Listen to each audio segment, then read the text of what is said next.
Welcome back to Retro Wednesday, the Tide Hanger. This is Mike. Today I want to talk to you about the vintage Tmnt Playmates Mutant module. And with the fact that there's rumor that they're going to be reissuing this thing, it's pretty freaking awesome. It is a cool vehicle. It's something that, whether even you like turtles or not, you gotta admit this is a cool vehicle. It's interesting. It probably accommodate a lot of different toy lines. But we're going to do some comparisons on this. We're going to do a vehicle lightning round. I'm going to show you all the parts that are on it. I'm only missing one redundant piece, but it doesn't really matter to me because it's a really cool vehicle overall. We'll talk about this and more coming up.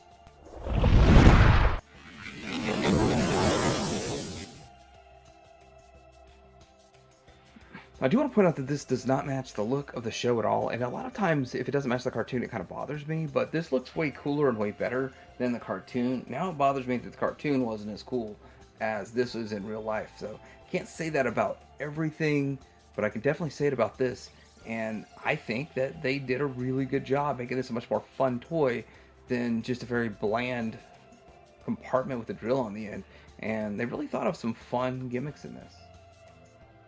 Features include a rotating dirt digging drill when you roll the front wheels forward or backward. 12 dirty drill bore bits. 12, count them, or 11. Fold down rocket liquefying laser cannons.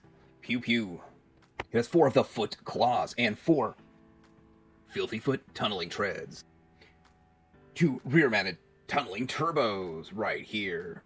Underneath, a huge rocket exhaust that needs 6 wires, 6 tubes, 6 hoses. Clear front cockpit so you can see Shredder sleeping, and realistic opening gullwing hinge hatches. Rotating rear stone shooter, and an adjustable handle for ups and downs, along with air intakes, exhaust, and whatever these wires are for.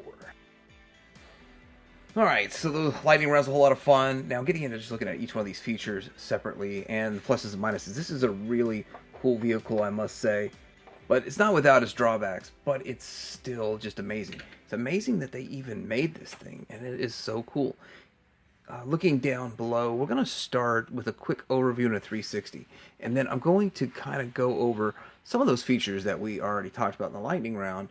And then I'm going to get into the good points and what I think the drawbacks are to this, but still really cool. I've got one with pretty good stickers, and I want to get down here to the bottom.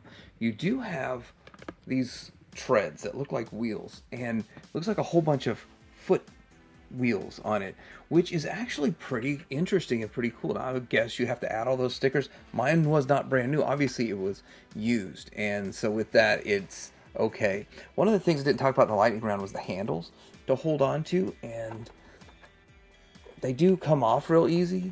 Now some people probably have glued theirs on, but it is kind of a purple look to it on those handles, which it's funny to see how many are missing those handles, and that's where they go.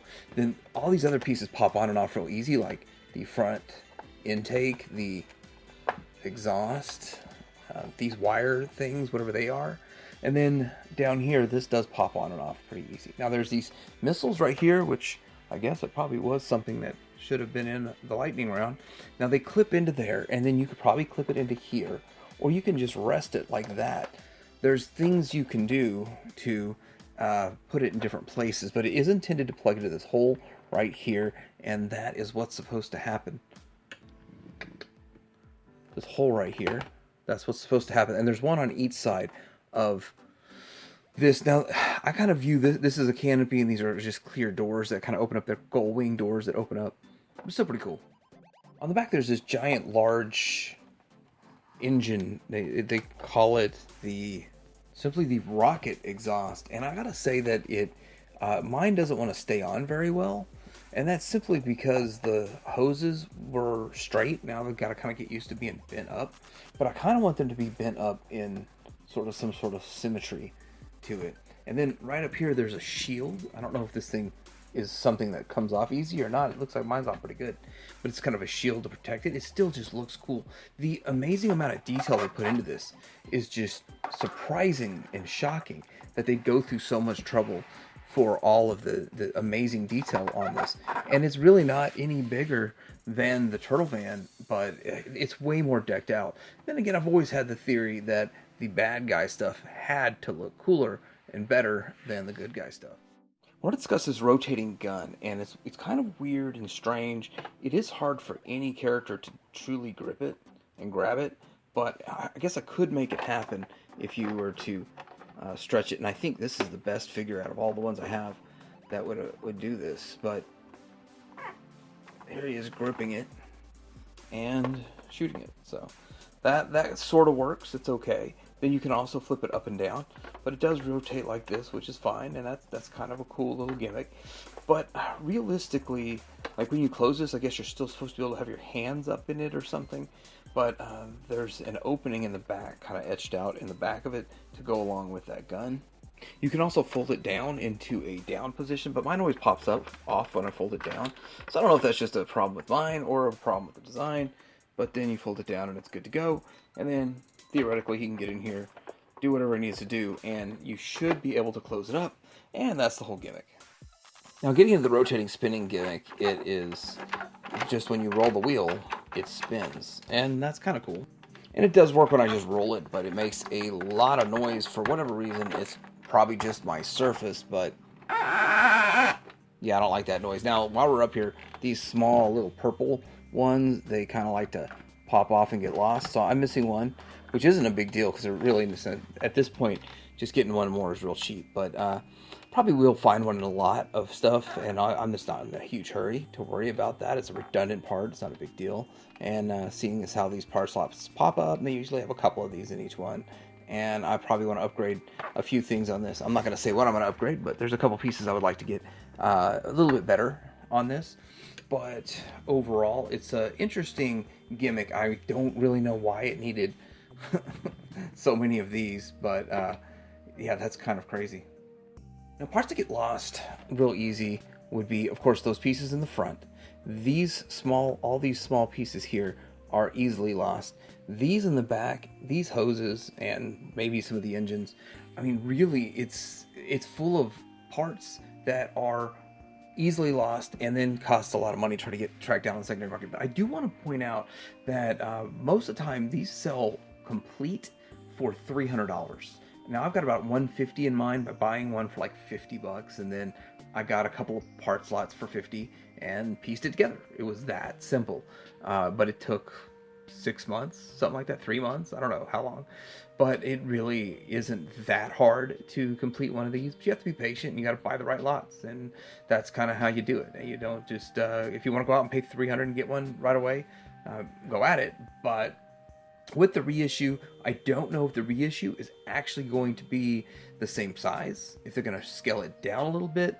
But let's get into comparisons so we can see what the size of this thing really is.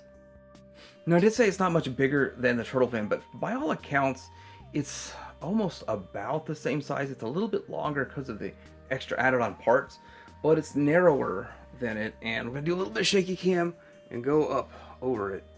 But the van's wider, but this thing feels more, this is like more substance and more parts, and this is just like a giant box with a handful of parts on it. But I think that the Mutant module is way cooler, and again, bad guy stuff has to be cooler if it's going to sell.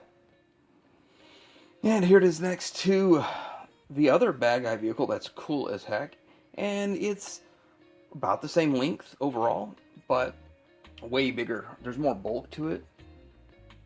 Yeah, right about the same length, but almost the same width, but way bigger, beefier, and bulkier than the Foot Cruiser.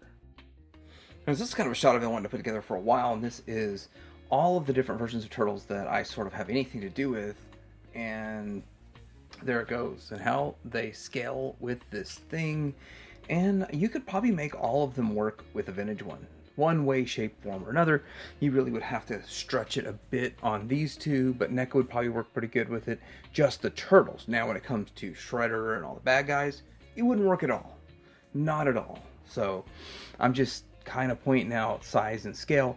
But real quick, this is Playmates, what they were doing for a while with their new size. Now Playmates is doing a whole bunch of new stuff.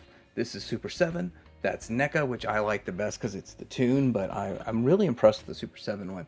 This is the Worst X in, Best X in, Loyal Subjects, and then the original OG, but it's a reissue.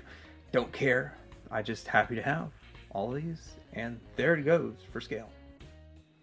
So this has been my look at the vintage Teenage Mutant Ninja Turtles Mutant Module Giant Humongous Drill Machine. Now, I think it's really cool. It's got a lot of cool parts, a lot of interesting stuff to it, but the drawbacks, some of the parts are hard to find, and some of them fall off pretty easy. Some of them, like this, doesn't hold in place very well for me. Maybe other people's it's a little better. And the price point to get into this is pretty high. My wheel mechanism makes noise when I roll it, but when I just do it by hand, it doesn't. I'm not really sure what that's all about. But it is so big and so cool and so awesome. If you like other toy lines, that might actually fit in to other toy lines very well.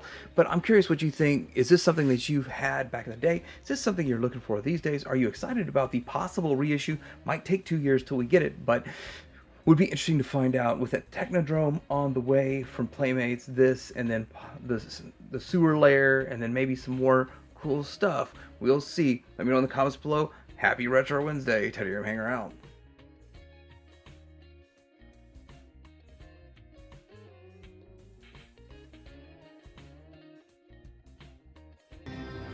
Now to find a new source of technical equipment.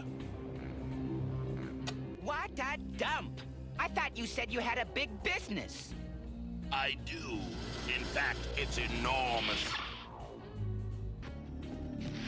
In a few hours, Baxter Stockman, your mousers will rule the city. Not a single rodent will survive.